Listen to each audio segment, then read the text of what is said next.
શ્રી ગણેશાય નમઃ. કૃષ્ણ કનૈયા લાલ કી જય. ભાગવત ભગવાનની જય. સ્કંદ ચોથો. ધ્રુવજી કહે છે, મેં તો નિશ્ચય કર્યો છે કે આ જન્મમાં મારે પરમાત્માના દર્શન કરવા છે. ધ્રુવનો દ્રઢ નિશ્ચય જોઈ નારદજી ધ્રુવને કહે છે, ધન્ય છે તને, જે મનુષ્ય પોતાનું કલ્યાણ કરવા ઈચ્છતો હોય અને ધર્મ અર્થ કામ મોક્ષને પ્રાપ્ત કરવા માગતો હોય તેને શ્રી હરિના ચરણોનું સેવન કરવું જોઈએ. એકમાત્ર ઉપાય છે, સાધન છે. તું યમુના તટે વૃંદાવનમાં મધુવનમાં જા. ત્યાં ભગવાન નારાયણ હાજરાજુર છે. ત્યાં શ્રી હરિનો નિત્ય વાસ છે. યમુના કૃપાળુ છે. યમુના મહારાણી કૃપાદેવીનો અવતાર છે. ભાગવતમાં 4-5 જગ્યાઓ એવી બતાવી છે કે જ્યાં પરમાત્મા અખંડ બિરાજે છે. શ્રી રંગભૂમિમાં અનંત શયનમ પદ્મનાભમ અખંડ બિરાજે છે. દ્વારિકામાં પણ ભગવાન અખંડ બિરાજે છે. નદીના કિનારે પુલહ ઋષિના આશ્રમમાં ભગવાન અખંડ બિરાજે છે. વૃંદાવનમાં ભગવાન અખંડ બિરાજે છે. વૃંદાવન એ પ્રેમ ભૂમિ છે. ત્યાં જઈ ભજન કરવાથી મન જલ્દી શુદ્ધ થાય છે. વૃંદાવન એ દિવ્ય ભૂમિ છે. ત્યાં જીવ અને ઈશ્વરનું મિલન જલ્દી થાય છે. ધ્રુવજીએ પૂછ્યું, ત્યાં જઈ કેવી રીતે પરમાત્માની આરાધના કરવી? નારદજી કહે છે, ધ્યાન કરતા પહેલાં ચતુર્ભુજ નારાયણ ભગવાનની માનસી સેવા કરજે. માનસી સેવામાં એક વસ્તુ ધ્યાનમાં રાખવાની કે મનની ધારા તૂટે નહીં. સતત મન ઈશ્વરમાં પોરવાયેલું રહે. માનસી સેવા અતિ શ્રેષ્ઠ માની છે.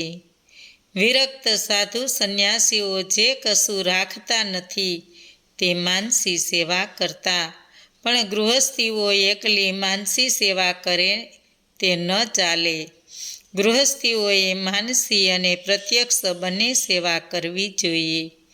માનસી સેવાનો અતિ ઉત્તમ સમય સવારના 4 થી 5:30 સુધીનો છે. કોઈનું મુખ જોયા પહેલાં તે કરવી જોઈએ. પ્રાતકાળમાં ઉઠી ધ્યાન કરવાનું કે હું ગંગાજીના કિનારે બેઠો છું. ગંગાજીમાં મનથી સ્નાન કરવાનું. તે પછી અભિષેક માટે ગંગાજળ લાવવાનું. મનથી લાવવાનું એટલે ચાંદીના લોટામાં લાવવાનું. ઠાકોરજી જાગ્યા પછી તેને આસમન કરાવવું. મંગલામાં પછી માખણ મિશ્રી લાવવાના, કારણ કે કનૈયો તો બધું માગે છે. પછી શ્રી કૃષ્ણને સ્નાન કરાવવું. શંકરને ઠંડુ જળ ચાલે, પણ બાળકૃષ્ણને ગરમ જળથી નવડાવો. ઠાકોરજીને તે પછી શૃંગાર કરવી. શૃંગાર ન કરો તો પણ ભગવાન સુંદર જ છે, પણ શૃંગાર કરવાથી તમારું મન સુંદર થશે. આપણું મન બગડેલું છે, તેને શુદ્ધ કરવા શૃંગાર છે.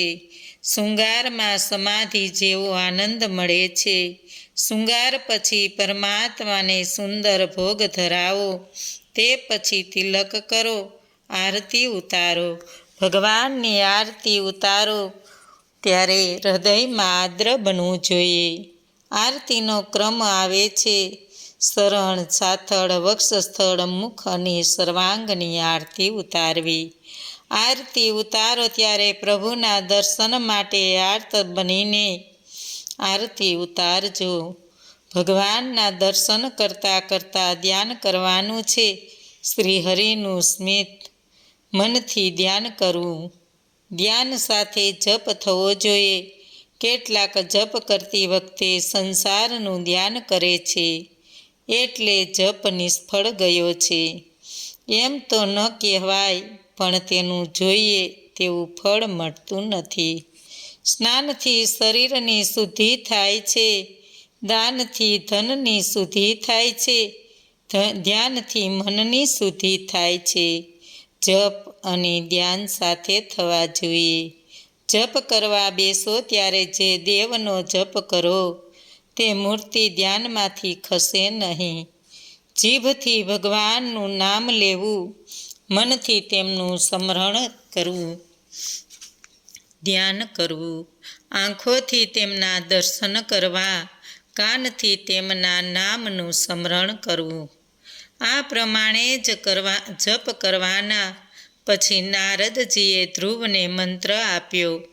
કહ્યું, ઓમ નમો ભગવતે વાસુદેવાય.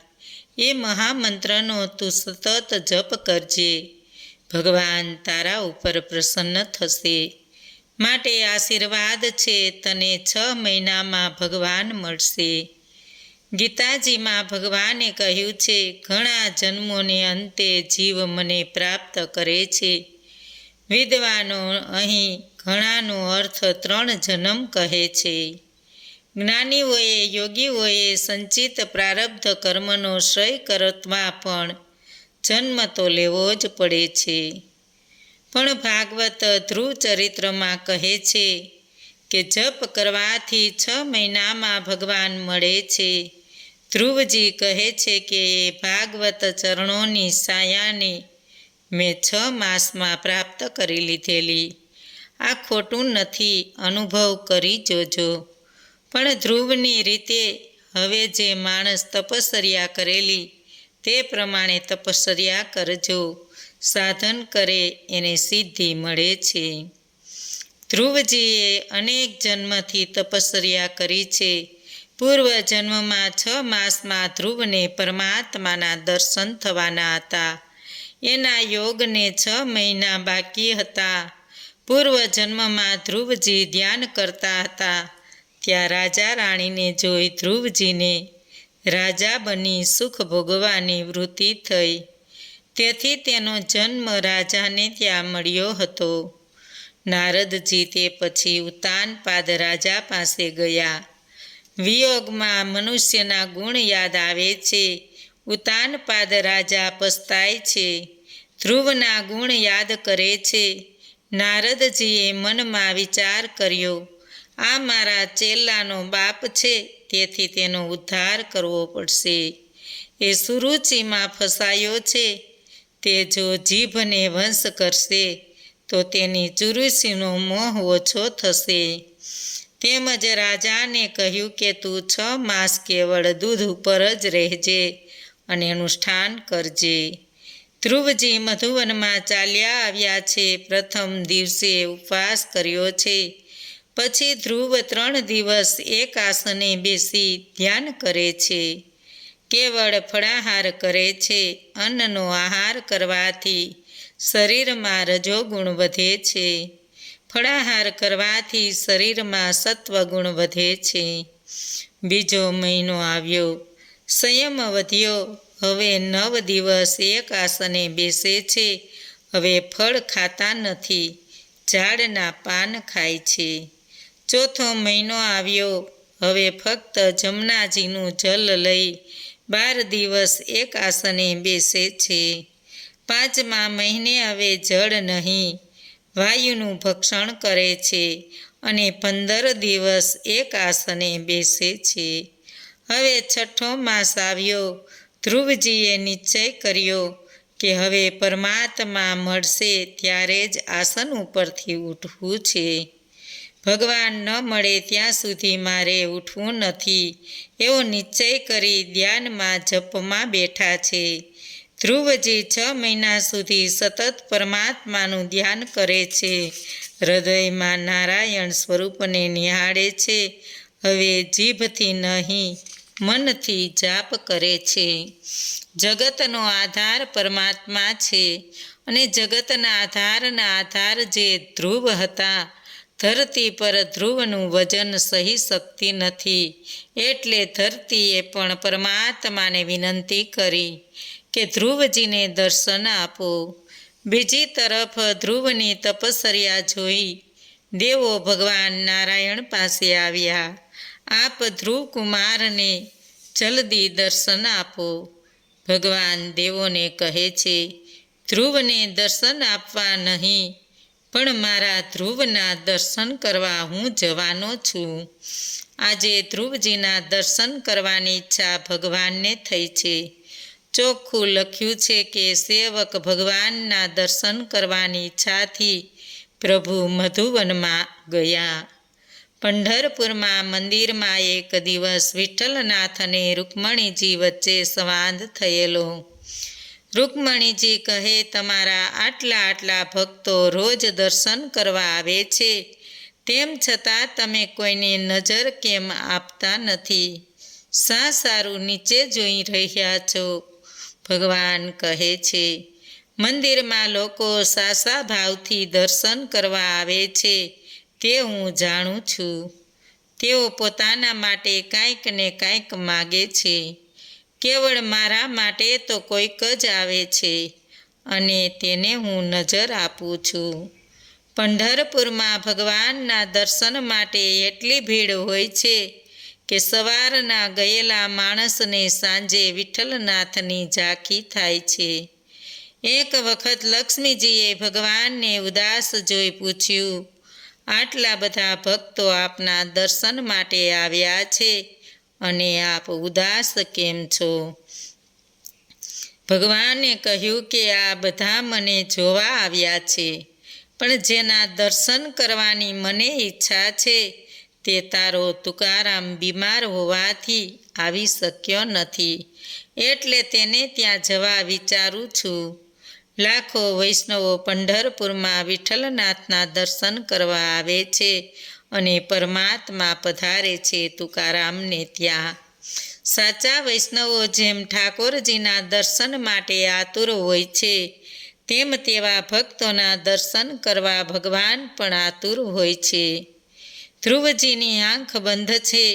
ભગવાન સામે આવ્યા છે, પરંતુ ધ્રુવ આંખો બંધ કરીને ઊભેલા છે.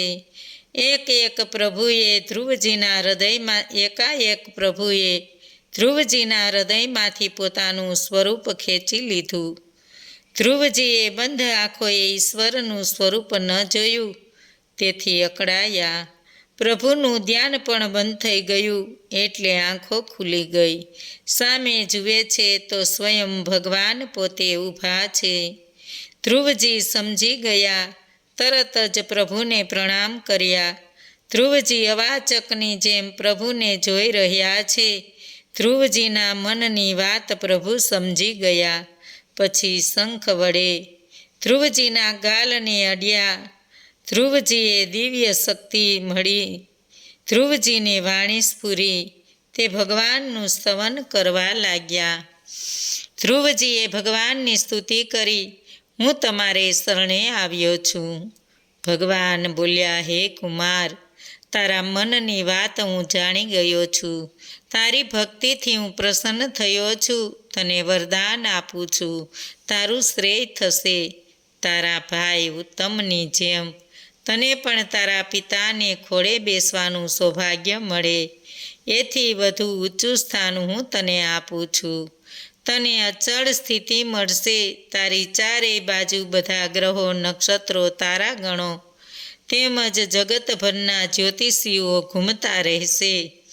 ત્રિલોકનો નાશ થાય તોય તારા અવિચળ પદનો નાશ કદી થશે નહીં. હે બાળક, સાંભળ. તારા પિતા તને રાજ્ય આપશે અને પોતે વનમાં જશે. તું પૃથ્વીની રક્ષા કરે છે. તારો ભાઈ મૃગ્યા માટે જશે અને ત્યાં મરણ પામશે. પુત્રના મરણના સમાચાર સાંભળતાની સાથે જ તારી અપરમાં પણ મૃત્યુને આધીન થશે.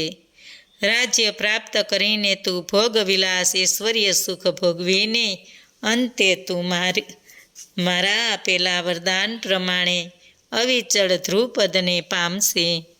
ધ્રુવજીએ ભગવાનને નમસ્કાર કર્યા અને પ્રભુ ત્યાંથી અદૃશ્ય થઈ ગયા.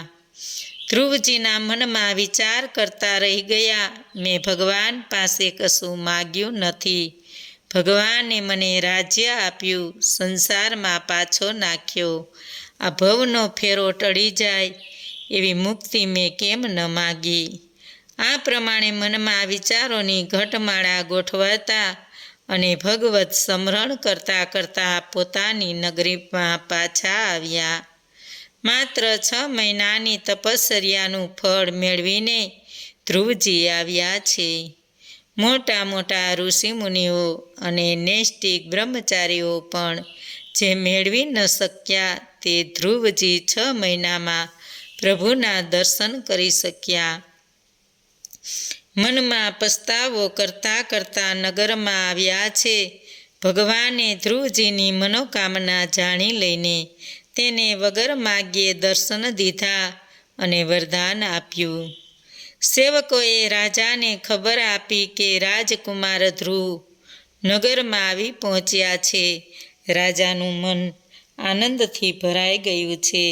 તરત જ રાજકુમાર ધ્રુવનું સ્વાગત કરવા રાજા મહેલના દરવાજે આવીને ઊભા છે.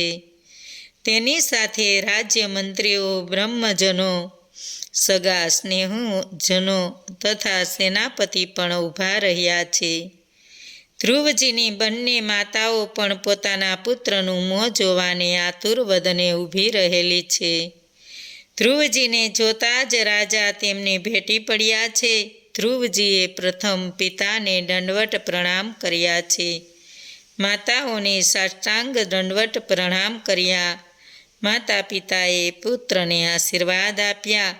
ચારે તરફ જયગાન થાય છે. ધ્રુવજીની આંખમાંથી હરખના આંસુ વહે છે. ભગવાનની લીલાને યાદ કરતા અને હરિગુણ ગાતા બધા પોતપોતાને થાનકે ગયા. રાજા, રાણી અને અન્યજનો રાજમહેલમાં બેઠા છે. બધો વિધિ પૂરો થયો ને ધ્રુવજીએ પ્રભુના સાક્ષાત્કારની વાતો કરવા માંડી. તપ અને ત્યાગની આ વાતોએ બધાને ચકિત કરી નાખ્યા. દિવસો એક પછી એક વ્યતીત થવા લાગ્યા. રાજકુમાર ધ્રુવ જુવાન થયો. રાજાએ ધ્રુવને રાજ્યનો ભાર સોંપી દીધો અને પોતે આત્મના કલ્યાણ માટે વનને માર્ગે સીધાવ્યા. ધ્રુવજીએ શિશુમારની કન્યા ભૂમિ સાથે લગ્ન કર્યા. તેનાથી તેને કલ્પ અને વત્સર નામક 2 પુત્રો થયા. ધ્રુવજીની દ્વિતીય પત્ની વાયુ હતી. તેનાથી તેને ઉત્કલ નામે પુત્ર અને ઈલા નામે કન્યા થઈ. રાજકુમારના ઉત્તમે લગ્ન નહોતા કર્યા. તે હિમાલયમાં ગયો હતો. ત્યાં તેને કોઈ યક્ષે મારી નાખ્યો હતો. પુત્રના વિયોગમાં તેની માતા સુરુચિ પણ મરણ પામી. ધ્રુવજીએ ઉત્તમના વધના સમાચાર સાંભળ્યા. યક્ષો પણ તેમને ક્રોધ આવ્યો એટલે તેને યક્ષોની નગરીમાં અલકાપુરી પર ચડાઈ કરી. નગરના પ્રવેશદ્વાર પાસે પહોંચી ધ્રુવજીએ ભારે શંખનાદ કર્યો. શંખનો અવાજ સાંભળતાની સાથે બધા લડવૈયા નીકળી પડ્યા અને ધ્રુવ સાથે લડવા લાગ્યા. એકવાર તો ધ્રુવ શત્રુઓ વચ્ચે ઘેરાઈ ગયો, પરંતુ પોતાની પાસેના દિવ્ય બાણો એક પછી એક છોડીને તેણે શત્રુઓનો સંહાર કર્યો. કેટલાક યક્ષોની સામેની લડાઈમાં ધ્રુવજી જીત્યા. યક્ષોની માયાની શક્તિ પણ ધ્રુવજી સામે કામયાબ નીવડી નહીં. આકાશમાંથી સિદ્ધો અને મુનિજનોએ ધ્રુવજીના કલ્યાણ માટે સ્તુતિ પ્રાર્થના કરતા હતા. મહારાજ મનુએ ધ્રુવજીને કહ્યું, હે તાત, તું ક્રોધ કરે નહીં. ક્રોધ એ તો મહાપાપ છે. આ યક્ષો નિરપરાધી છે. એક યક્ષનું વેર તે બધા યક્ષનો સંહાર કરીને લેવા માંડ્યું છે. તે બરાબર નથી. તે તપ કરીને પ્રભુને પ્રસન્ન કર્યા છે. ભગવાનનો ભક્ત થઈને રાજમદમાં આવીને આ નિંદા ઉપજાવે એવું કામ કર્યું છે. તે તને શોભતું નથી.